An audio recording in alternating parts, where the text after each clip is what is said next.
ishxonamizadagi xolodilnigimiz, kat yo'limiz, Wi-Fi'imiz, domofonlarimiz bilan yoqib olamiz.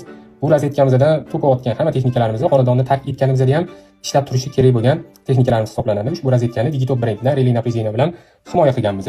Davom etamiz. Mehmonxonamiz, bolalar xonasi va kattalar spalnisi.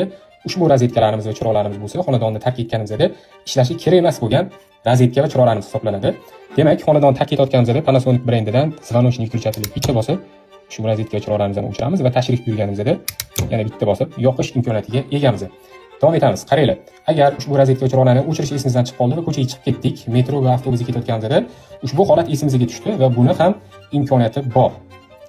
Alisa umidonga kiramiz va men bu yerda sinfga tayyor qilib qo'yganmiz. Sizlarga hozir ko'rsatishga. Demak, shundoq o'chiramiz va kelganimizda, ya'ni yoqish imkoniyatiga egamiz hamda ovozli buyruq berib turib ham ushbu amallarni bajarsak bo'ladi, ya'ni Yandex stansiya orqali. Yana bitta qulaylik tarafi bor, sizlarga hozir ko'rsataman. Nura brendidan Wi-Fi relay, ushbu relay napряжениемizga Smart Life ulanadi. Kirib ko'rsataman sizlarga. Yana qanaqa funksiyasi bor. Demak, to'k qancha kelayotgani va ushbu relayimiz orqali ishlatilayotgan moshinasini ko'rsak bo'ladi va monitoring qilsak ham bo'ladi. Ushbu videoni xonadonni xavfsizligi uchun doim qayg'uradigan va yengilliklarni qilib yuradigan yaqin do'stingizga jo'natib qo'ying. Sog' bo'ling, salomat bo'ling. Ko'rishguncha xayr. Assalomu alaykum.